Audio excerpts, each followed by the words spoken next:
All right, take your throne, Brian, please. What? Sit down. Take your beer. Always telling me what to do. First of all, I want to thank you all for being here tonight and honoring who we all know is a great person. And I want to thank the sponsors. We've thanked them before, but you see the sponsors up there. They make this event available, made it possible. And this has been a tremendous planning process. We've had a lot of fun doing it. And we've had such great support. And look around. I've said to many people here tonight, I wish I was such a good person that 400 people would show up and put a party on for me. Mine would be in a closet. And look at Brian, he's got 400 people here for him. Good job, Brian.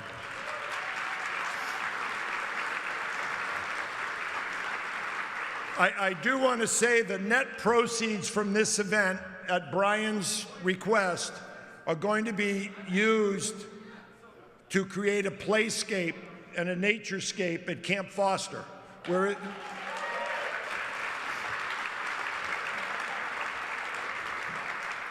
we are in the process now of a capital campaign. We're going to totally refurbish Camp Foster.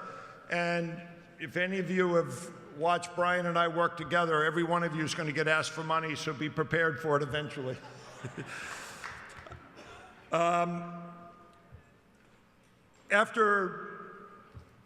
1991, Brian became the development director after being athletic director and a couple other positions. And then Gary Frost. Gary, where are you? Gary's here somewhere after 30-something years. I see the hat. Say hello to Gary Frost, if anyone.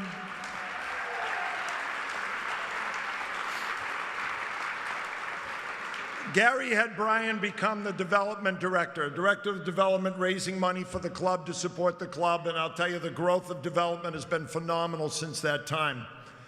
But when it started, Gary said to Brian, he said, you know, I think you should go to this conference. It's over at I think it was at the Sheraton Wayfarer. And you should go and kind of learn how to be a development director. How do you ask for money? That sort of thing. So Brian puts his suit coat and his tie on, gets all dressed up, spiffed up, goes over to the Wayfarer. It's first thing in the morning, gets a cup of coffee, doesn't know a soul in the room, doesn't have a clue what he's doing. And he says, gee, I guess I better go meet somebody. So he walks over and there's a lady there. I don't think he even knows who the lady is today, but he starts talking to this lady, and as the conversation's going on, he's looking at this lady, and she's got this strange look on her face.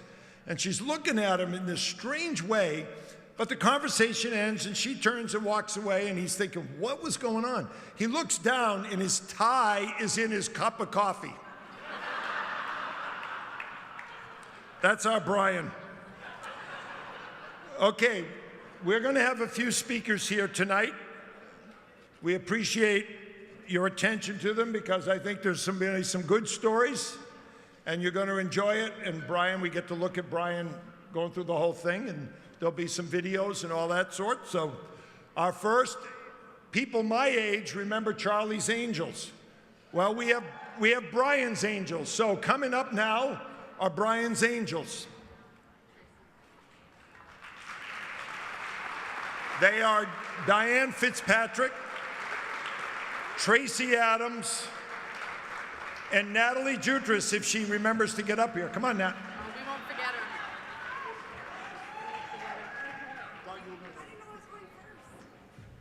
Sorry, Brian. We each get our own one. You do that one? All right, you're doing that one. I'm doing this one.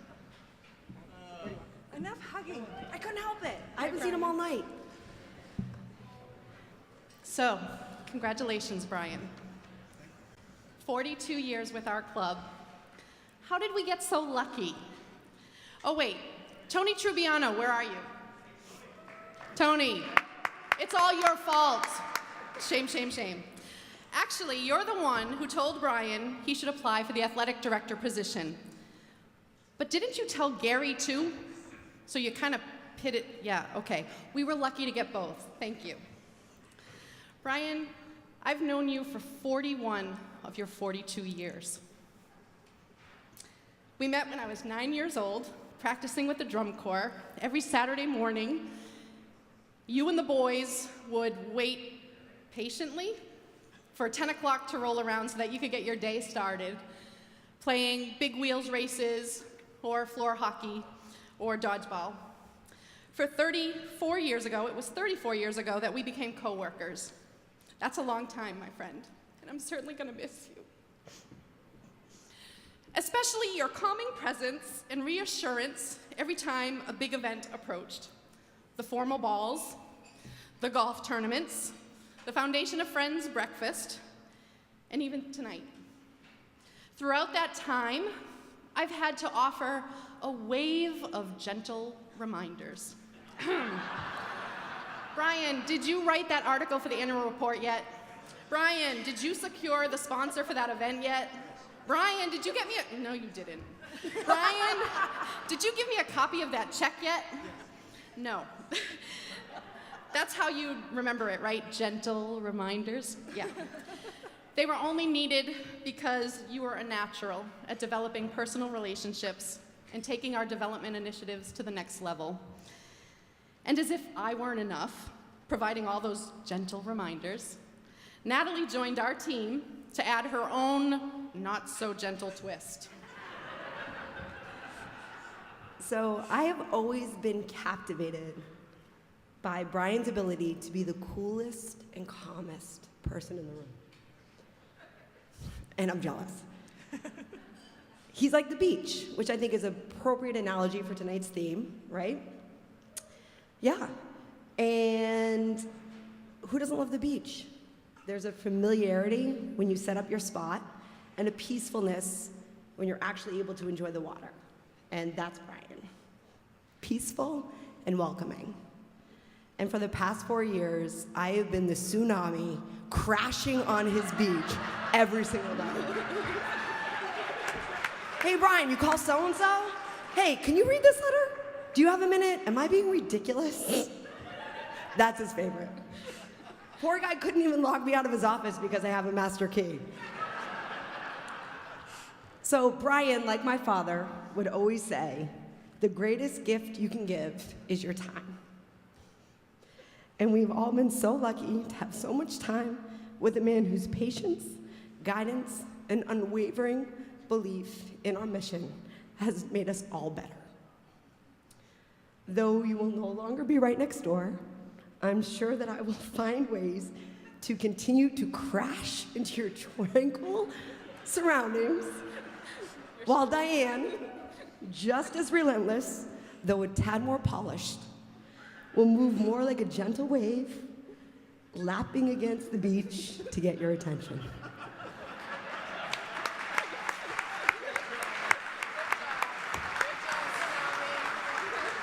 Thank you, Natalie.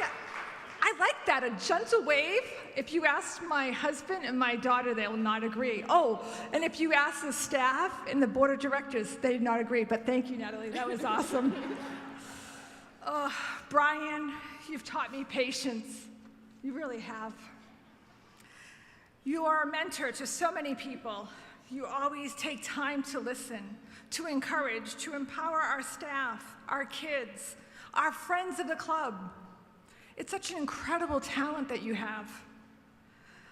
I've learned that it's important to softly push, to be a constant reminder of what we need to do and what's so important for our kids. You've provided great advice over the past few years on how to interact with our club kids and, well, our own children. Right, Jenna? Right, Kate? I thank you for that. But when I started working at the club, Gary Frost, he gave me a bit of advice. He said, Diane, you're gonna have to help him focus. I can do that. Gary, it was so hard. It was wicked hard. And this is what I did every single day. Natalie, where's Brian? He's out at Camp Foster cutting wood by himself. No, he's outside driving the Kubota clearing snow. Oh, I thought he was delivering beer to one of our donors. No, he went to Amoskeag and Coke to get beer and soda for the golf tournament. Did he have time to do that while he was cutting up our gym floor? Actually, Diane, we have no idea where Brian is. Oh.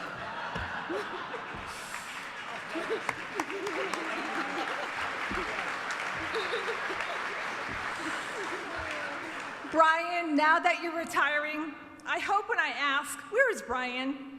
The answer will be, he's at the beach. His toes are in the sand, and he has a cold brew in one hand and his cell phone in another. So when we call, he answers. That's true. And Brian, Have we told you today that we love you? you and always will.